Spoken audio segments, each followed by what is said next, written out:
Hi, friends. Welcome to the MB.P Podcast, a podcast dedicated to providing mobile bar and event professionals with the information they need to succeed. I'm your host, business coach, and founder of the Mobile Bar Academy, Sarah Murphy. In each episode, the MB.P team will bring you industry experts, information, anecdotes, and opinions with the goal of assisting you in building a profitable, sustainable, and successful business that supports you in creating wealth. I'm excited to share with you today's episode, so let's get started.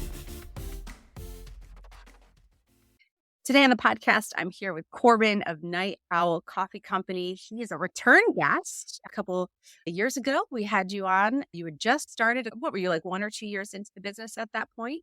But we've asked you to come back and to share with us where you are now and the success that you've had since, because you just hit a major milestone with Nightowl Coffee. You hit 7 figures in sales. We did, and we were really close last year, and we fell just a hair short. And here we are this year, surpassing that number here in September. And so recording this on September 1st. And so anyone listening, we're not even to busy season yet. And so as the calendar just turns today, we are looking at these last 4 months of the year, and that milestone should happen here in the next week or two. And then we're going to close the year out strong and have our best year ever. I would like to attribute it to the fact that we wouldn't be on this path if we never would have come on the podcast 3 years ago. Oh, yes, of course. It was definitely our podcast that ballooned you into the successful company that you are. Well, I'm honored. You were actually currently at an event, aren't you? So I'm currently in a garage of a friend's warehouse. A good industry friend has a successful balloon installation company and just really event design in general. And so we're doing a collaboration with them today. It's their last day in their office, so they're just doing a little celebration. And so I hope that's a topic we go into today. Just that idea of really building success is really the idea for us. We define that as just doing cool stuff. It's not always going to look like ROI on a daily basis, but it's going to look like building fans, building followers, building ambassadors, and constantly putting your brand in the places that are cool and that are hip and that are tied to great brands and great companies. And just for us at Nightowl, it's all about making memories and doing really fun stuff. Yeah. Anybody who has ever listened to me talk about things related to marketing, they know that I absolutely adore Nightowl Coffee and how you guys show up online on your social media. Also, you have been a presenter at our past industry conferences and you are always super engaging. One thing is really clear, and that is that you have prioritized fun and authenticity in the way that you present your company. And that makes you for a really fun follow on social media, in my opinion. Did you ever find that to be nerve-wracking or potentially concerning that you were showing up as someone who's sometimes silly, always fun, a little niche, I would say, when it comes to sense of humor on social media? Was that ever nerve-wracking to you? Because I feel like a lot of the entrepreneurs that I work with are afraid to be themselves on social media. No, I had a consulting call last night and we were on the same topic with a client and someone who's starting a coffee catering business. And that was the theme for me, that you're not going to be quote unquote successful if you're not leaning into the strongest parts of yourself. And so I think that looks different for everyone. Not everyone is going to be an entrepreneur in the way I am.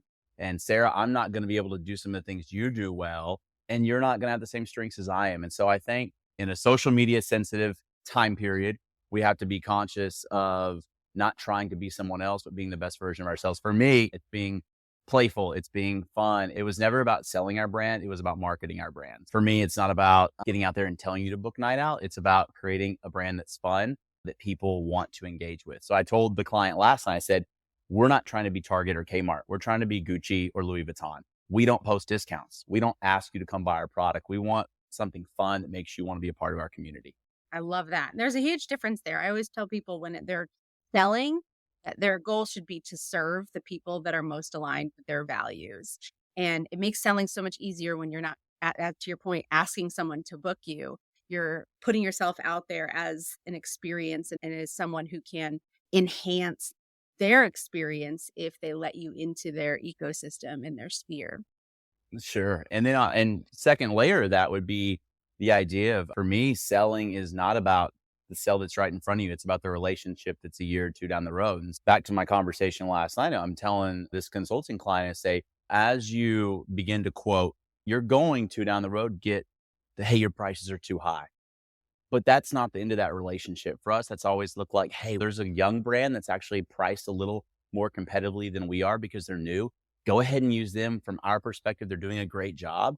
And if you can help play that event planner role and really help connect someone, we've seen hundreds of times, Sarah, that client we sent to someone else come back to us when they have budget and say, okay, I finally have the budget or the right event to use you guys. I'm pumped. And so I think a lot of people who are almost competitive is not the right word, 'cause it's a positive word, but are almost like afraid to let someone else be a part of that client that you've quote unquote obtained or earned or quoted, when you can just, if it's about helping and you do the right thing and you show leadership in that way that, hey, it's not about us getting into business, it's about you having a great event. When you can take that perspective, you're putting yourself in this upper echelon of leadership in the event space. And so we've seen people come back to us constantly. And so I always say, don't get so focused on the event. Focus on doing what's best for the client for that event, and they'll come back to you. Absolutely. That's a true abundance mindset right there. When you come at it from a place of scarcity, you just close yourself off from the community. And doing the opposite, being a referral, you get it both ways. And the client knows that you're trying to do the best thing for their needs, not just for your pocket. You're like my version of Chat GPT. Like I just gurgle all these thoughts and then you put it all into the right words and summarize it. So we're a good 1-2 punch here. I agree. We always have been. Wouldn't have thought of the word scarcity. Super like elegant SAT word. And here you are just like converting all my words into more elegant statements. So thank you for being such a support. Yeah, no, we make a great team. I'm curious because when it comes to hitting 7 figures, it doesn't come without making a ton of mistakes. And I'd be curious, what do you think the biggest mistake you made getting from where you started to where you are now? Part of it is praise God and thank you for our team that we haven't made tons of huge mistakes. But part of that is just not only surrounding yourself around great people, but hardworking people. And there's been tons of tough days to be an employee at Night Owl, especially in fall. And if you guys are in the event space, you know what it means to enter into a fall season. But I would say overall, I don't know if it was a mistake, but it was part of the maturing process as an entrepreneur to go from this idea where you have no rules, no structure, and you are literally existing to be a contrasting image of corporate America. And you have this rebel garage spirit to your brand, which is actually part of your identity and very important. But you get 2, 3, 4 years in, you surpass $250,000 and maybe $500,000, and you maintain that culture without beginning to put processes and procedures in place and return to the very thing you ran from, which is the corporate culture. And I'm in the middle of the irony that I ran from it. Now I'm having to rebuild it. When you do that, you can have this idea that no one needs work schedules. No one needs days off. We just kind of work when we work and we figure it out. And that caught up to us last year for the first time. And we burned some people out. And so we lost some great team members. And if I was them, I would have done the same thing. I would have left. And this year was really that first year, I think, as an organization, we were able to say, we are mature now. And that means schedules. That means specific days off. And that means if someone's off and we need someone that day, then we've got to be ahead of that and start preparing ourselves now for when fall comes. How can we handle 10 or 15 events on a Saturday while maintaining people's days off and schedule and the integrity of our team? So I think that's the big transition we're in. I don't know if it's a mistake because I think it has to happen. But I will say I'll convert your original question to say that was been my biggest learning experience as an entrepreneur and a leader. Yeah. Mistake was probably a bad word in general because all mistakes are learning opportunities. They're stepping stones towards future success. And I personally, if I was to look at my own personal business mistakes, it would be things like overcomplicating systems versus looking for the simplest solution or investing in unnecessary equipment because I thought that it would be valuable or more efficient to do it that way. But you only know that those were quote unquote mistakes by trying them. And that's entrepreneurship, is really just like trying to see what works and what doesn't, and then doubling down on what works. Yeah, but like at the same time, Sarah, I don't think mistake's always the right word, because if you were dating a guy and he wasn't the right guy, but he ultimately helped you to learn what you really valued in a relationship, and then you find your husband, right? He might not have necessarily been a mistake. He just wasn't the right guy. Now, who knows? Maybe he was just a total dick and was a mistake, right? But my point being is we don't have to view every misstep as a mistake. I think a lot of things can point us in the right direction, because sometimes we just have to fall on our knees when we're riding the bike to learn that was a little too sharp of a turn. And I think when we can classify everything as a mistake, we begin to almost victimize ourselves. And it's not realistic to demand perfection. For us, we don't focus on perfection. We focus on just like that constant growth, constant effort, constant trying new things. We do a lot of marketing events and collaborations. A lot of them are not what you think they are. They're not what the client says they are, but we're just trying. And you learn along the way and you learn what to say no to. But at the end of the day, you know what? We're always willing to take chances. And most importantly, we want to do cool things and surround ourselves around cool clients, cool people, and cool events. Yeah. So you say that, it rolls right off the tongue, which clearly means to me that you have identified that little phrase as encompassing your values. And if it aligns with that statement, then it's a yes. And anything outside of that statement would be a no.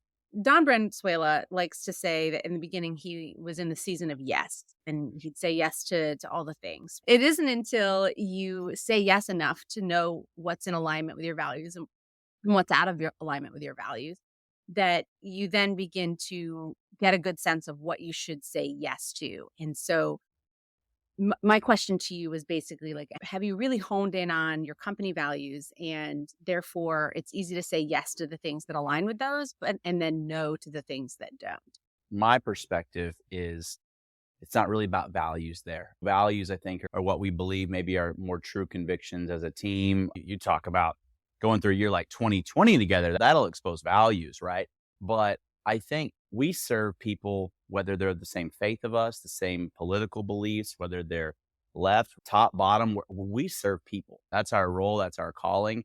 There's a lot of clients where I'm like, this is not my people. But at the end of the day, our brand is called to serve and celebrate wherever we go and whoever they are. That's more of a value conversation for me. I like to approach more from a marketing strategy. So I think the idea is first of all, recognizing what's important for your company in its current season. So in those first couple of years, as Don would call it, yes years, I refer to those as exposure years, where if you're measuring your success by money and revenue and income in, then you're valuing the wrong metrics. Now, if you need money to survive in that first year, that's a whole different conversation.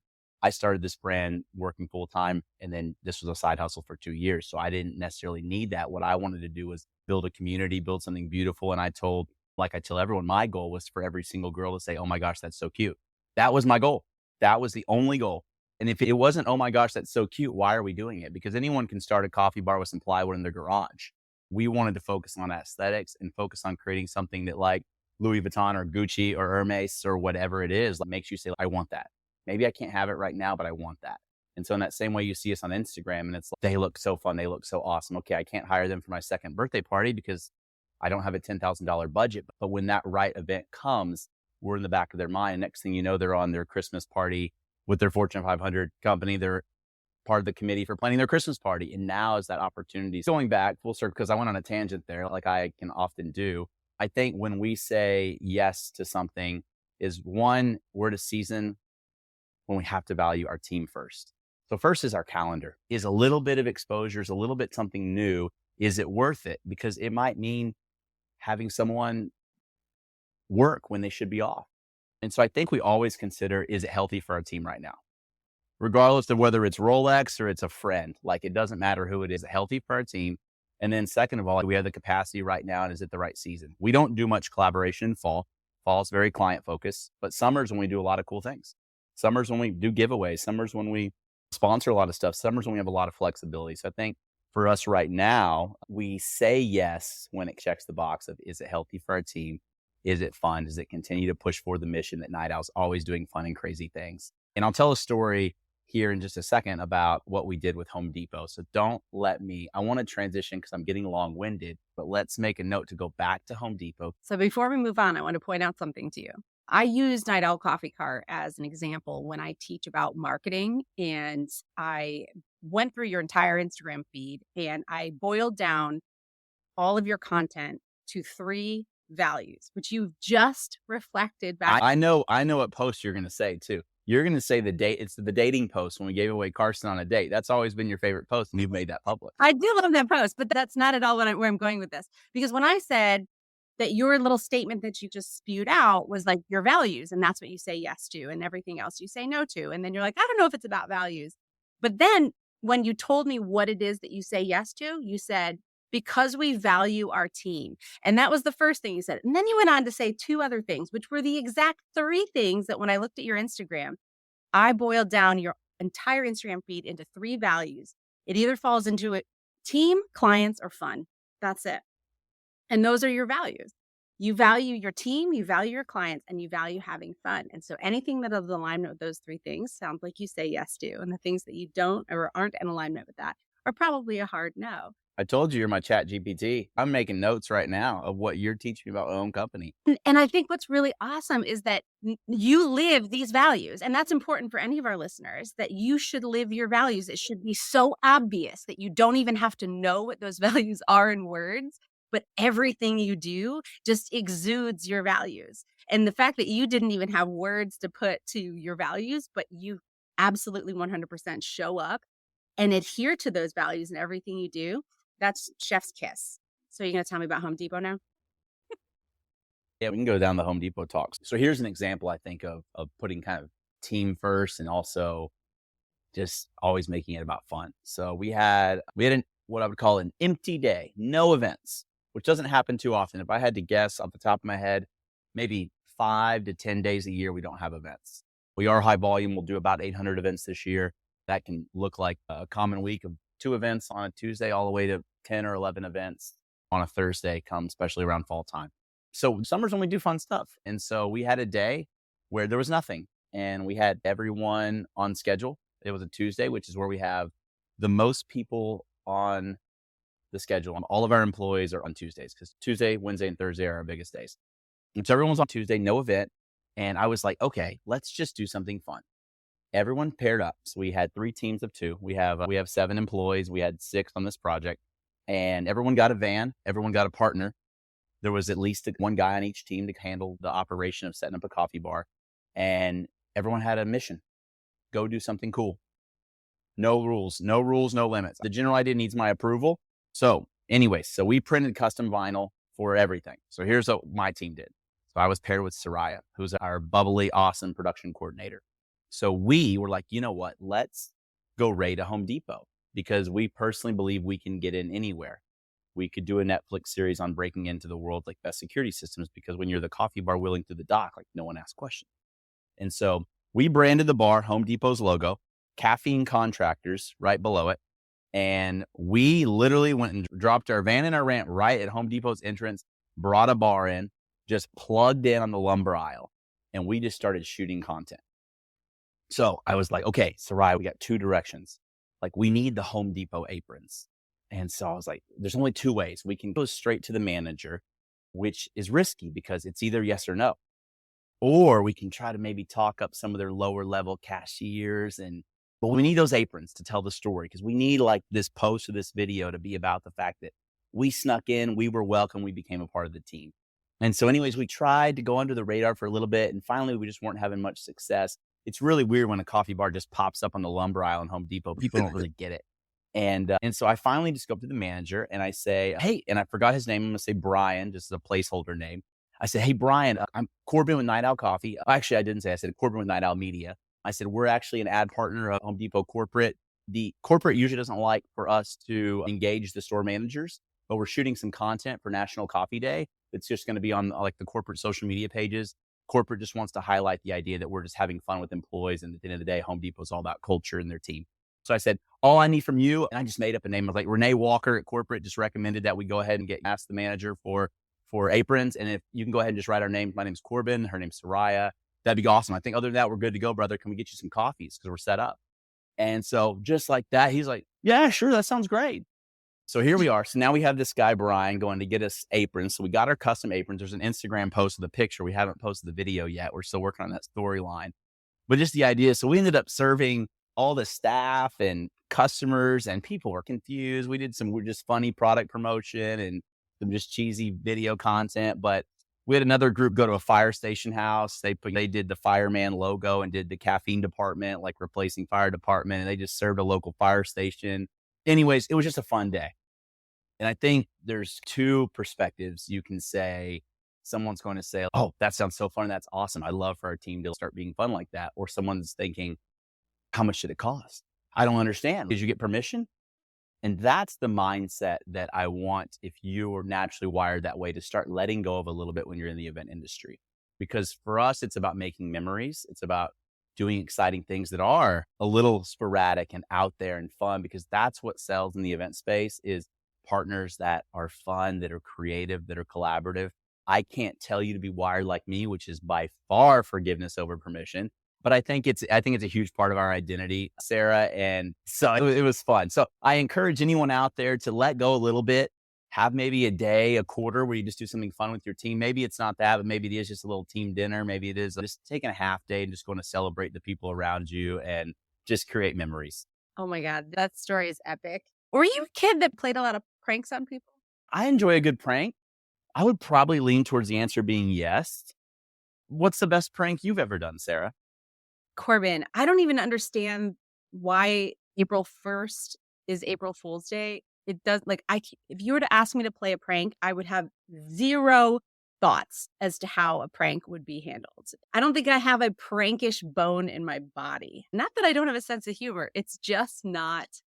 I find pranks can very quickly leak into hurtful to people. And not that the Home Depot thing was hurtful at all, but I find that some people who really like pranks can very quickly go over that threshold of, hey, it's funny to that's never good. You're never going to sleep again at night knowing that happened to you.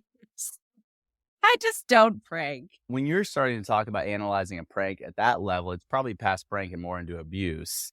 I would say lighten it up a little bit. Maybe just put some pop rocks in someone's morning coffee cup. Really, you start small. Yeah, my brain just doesn't work that way. But maybe I could ask ChatGPT for some suggestions. Oh, yeah, that's a good idea. Who knows what it would say? I've tapped into some AI models for just rewriting stuff, but I haven't really gone to it for creative inspiration. Speaking of AI or software, what are some of the tools that you utilize to manage a seven-figure business? Like, how do you project manage? What are the softwares that you use for scheduling, that sort of thing? Yeah. So first of all, I think one, whether your business is going to do $1,000 this year, 10 million this year, the reality is there is no software or tool that does it for you. There's a lot of tools that can really help, but I think it starts with just valuing data and collecting that data. And so again, back to the client last night, because it's also fresh. When I'm consulting, I say, you know what, just start with Excel.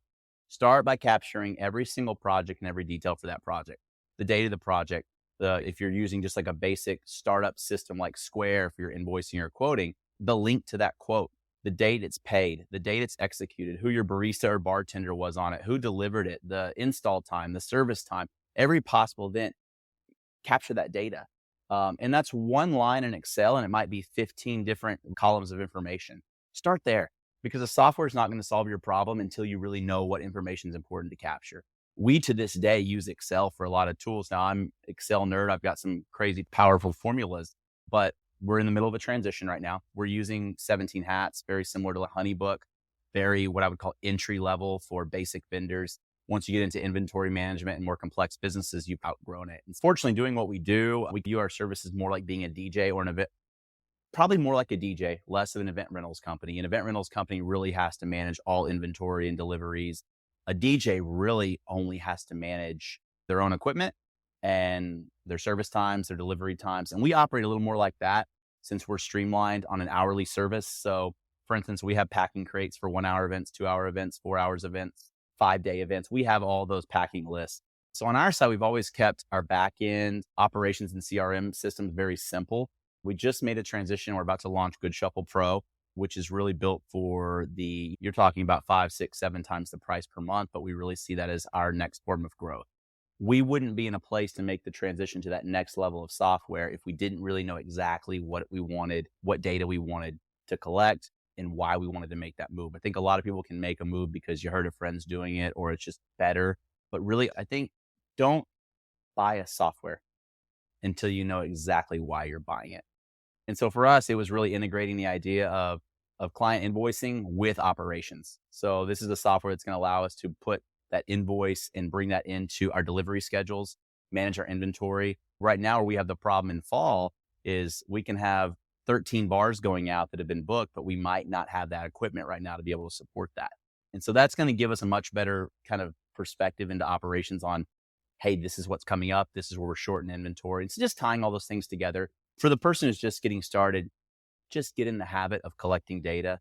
set some time, whether it's 1 hour a week, of just making sure, hey, everything is updated. And that's going to take you a long way. We're in a season now where we're really getting sharp at forecasting, knowing exactly where we're going because of all that data we've collected. And so you might go through your first Q4 and you're thinking like, gosh, that was crazy. We did 40% of our business. And then you get to the next year and you just think that was a one-time thing.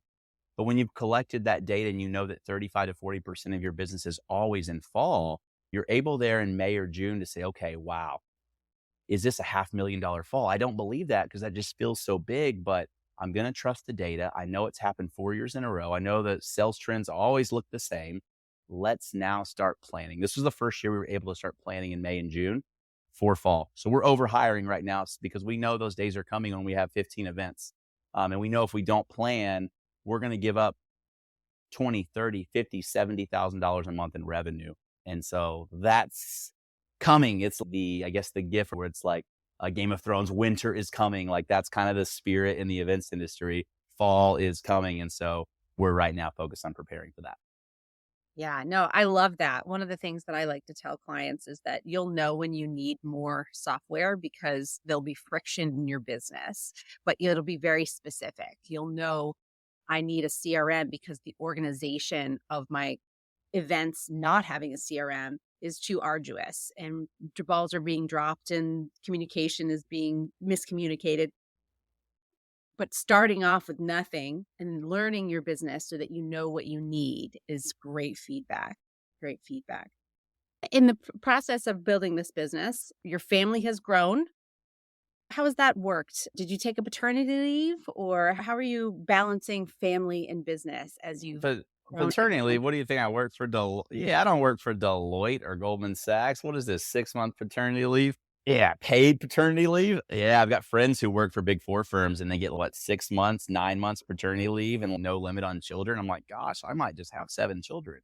My wife would disagree, but my boys first, my wife first. That's, I think, early on the challenge. I wasn't as present when my first was born, and I wanted to make sure. I was also in a season when Sarah, you go through that time when you feel like you just got to do everything for your business. And so I think you go through that. I think the biggest mistake is going through that twice.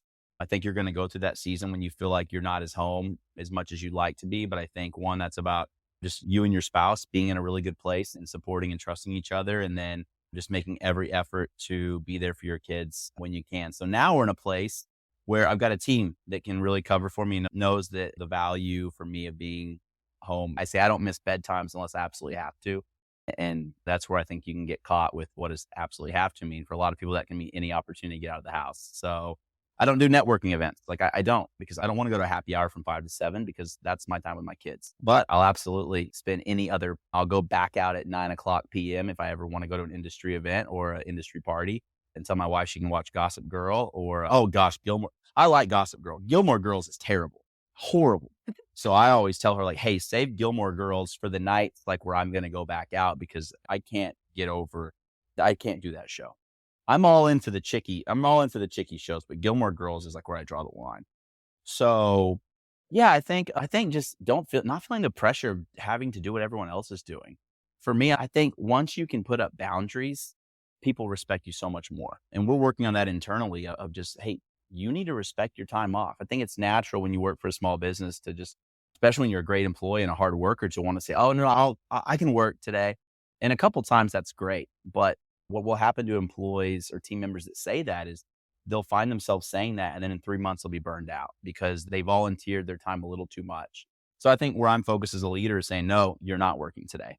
And if you are working, say you're going to get a good deal of it. I just had one of my guys, we needed someone else on Friday. We had an extra event pop up and he said, hey, I'll take it. And I said, no, it's your day off. And I said, you can have it. You have to trade it for a day and a half off. So if you take it, you actually are going to get more time off because I don't want you getting back in this habit of filling in for the team, but losing yourself and then burning out. So he made that trade. So he came and worked on his off day, but he got a day and a half off in return. And so I think as a boss and as a leader, that's been important to realize that you want your people working hard and you want to feel like you're getting every hour worth out of them. But if you're working them to the bone, even though you feel for instance, I can do it, you can do it, but that's why we're owners. remembering that not everyone has that capacity. Not everyone has the same upside that you do as an owner as well. That's a sign that you're maturing as a leader. Yeah, absolutely. I mentioned before we started recording that the first 100,000 is the hardest in the business. But then there's this also learning curve in getting from the first six figures to seven figures. And what is the biggest thing that you learned? Two-part question. The biggest thing that you learned going from six figures to seven, aside from your SOPs, which I think that's probably a hard lesson to know that there has to be some standardization in order to provide consistent experiences for clients. But two, what opportunities or what doors have been open to you as a seven-figure business that you potentially didn't know would be available to you? Yeah, great question, Sarah. And I feel like there's a flow chart of directions I could take that, right? I like the posters of a beer where it's like the lager, the Hefeweizen or whatever that word is. And there's the categories and it branches off to the thousands of types of beer. And they have those little charts for wine too and all alcohols. But I feel like that's one of those questions where I could take it in so many different directions. From being a six-figure business to seven-figure business, there's a $900,000 gap in that question potentially. So there's some layers in between. I think, first of all, when you become a six-figure business, you've built some confidence. Like, you know that the market really desires what your product is, but you're still likely a one-person business. You might have some help and you might even have a spouse or a close friend you're doing the business with, but you're still not really to that true business stage. You're in that successful passion project season. I would encourage anyone in that season to begin respecting and viewing themselves as a CEO. Because I think there's that idea of you're not really there, you haven't really made it yet. And you can enjoy the innocence of people just saying, oh, you're doing so great. But you might not have that self-confidence to say, I'm a CEO. I'm leading an organization. We're going to be $1 million company. We're going to be a $10 million company. And so I'm not saying synthetically produce that, but start to repeat those words in the mirror, start to navigate that and start to do the things that might feel a little too formal or comfortable, whether that's an org chart, whether that's really a 5-year plan, whether that's goals. I know for me, that was uncomfortable in the beginning. And so any newer entrepreneurs or maybe companies that are a year or two in, I would say, hey, start going through that just rhythm and staccato of practicing that. And so I was challenged by, you mentioned Dawn earlier, who's a mentor of mine. I was challenged by a couple other mentors to set goals. And I had never done that dating back into 2020, which would have been about our second to third year of business. I'd never set goals. I had this mindset of work hard, hustle, and everything will work itself out. And there is a little bit of truth to that, but it's also a slippery slope when you think that way.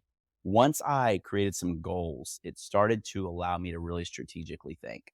And so that would be my first kind of inspiration, is to create goals. And I did. And they sometimes are fluff and there's no rhyme or reason other than your best guess.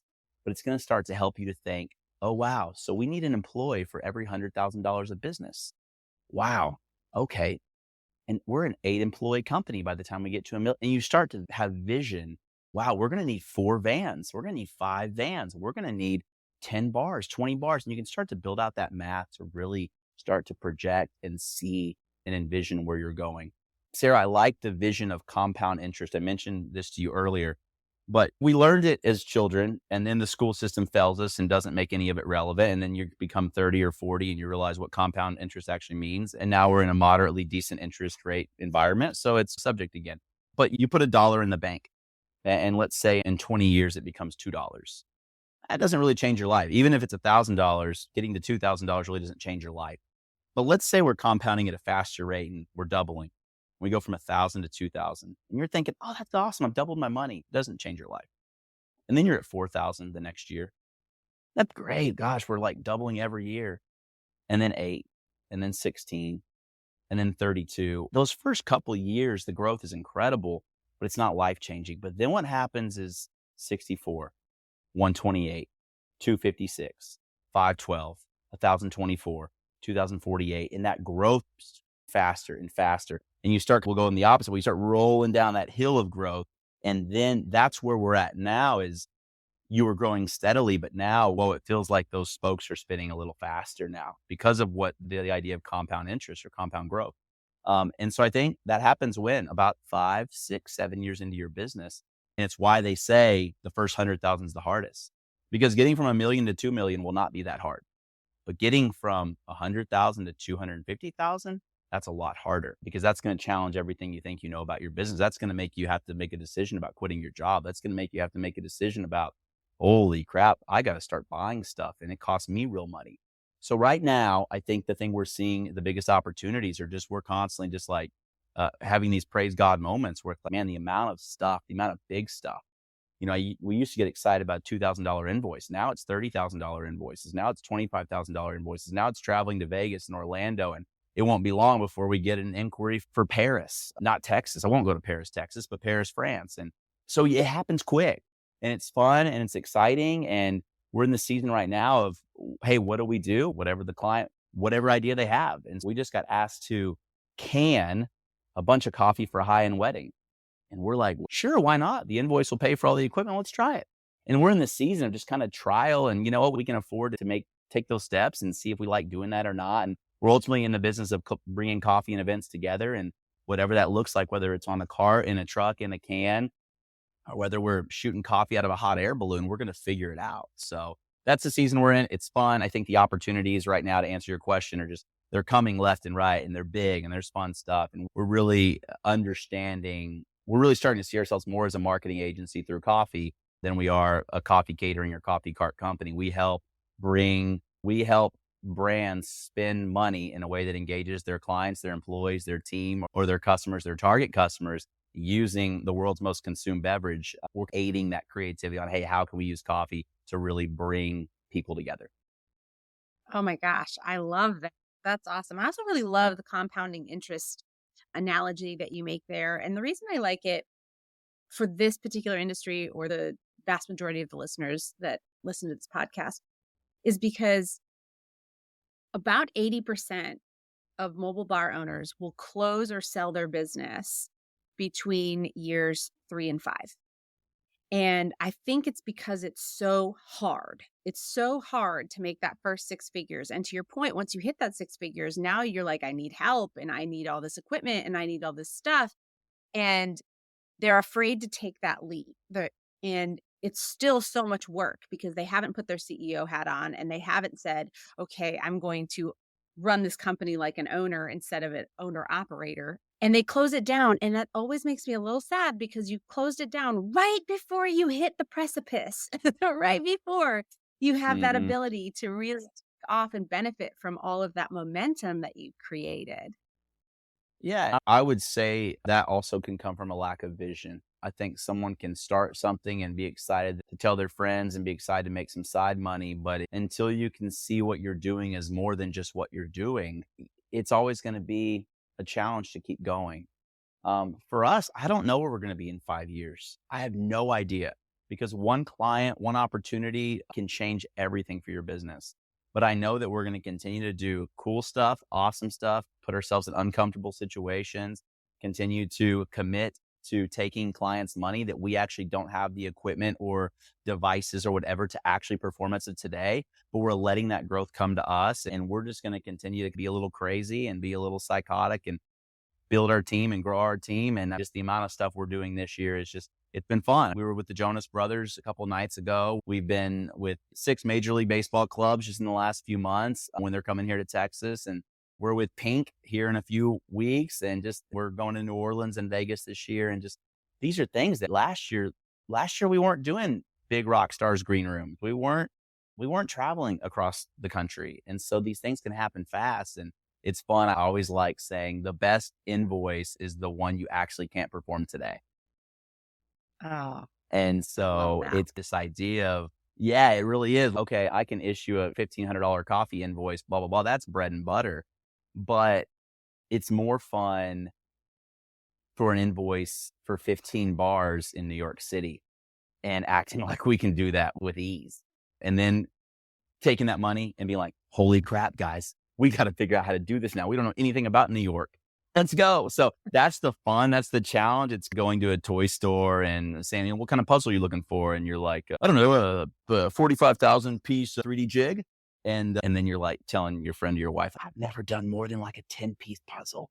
And you kind of act the part and you play it. And then you get home and you're like, holy crap, And then you're like, what do we do? I don't know how to do this. And anyways, that's a silly metaphor. It came to mind. I'm a quick metaphor thinker. Sometimes they're good, sometimes they're bad. That one was somewhere in the middle. But just that idea of viewing what you do as fun and challenging. If all you ever say yes to is what you're capable of doing today, that's going to get boring. Maybe that's that reason why you hang it up after 2 or 3 years, because you're not challenging yourself. You're not continuing to go with the flow, but also to maintain what your business is about. So for us, if it's fun, if it makes an impact, if it excites our team, if it delights people, then it's in that wheelhouse of what we do. And when we have a chance to do big stuff in great cities, then we want to be a part of it.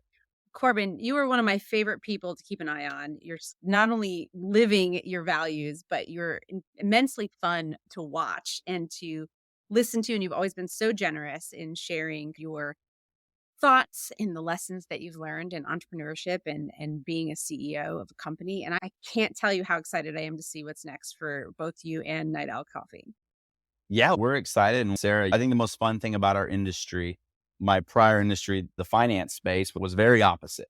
It couldn't be more opposite than the events industry, which is you build a clique and a fan base. And I use the word clique in a totally positive way, but it's fun to build relationships with people that you and I had actually communicated for, I believe, years before we ever saw each other in person.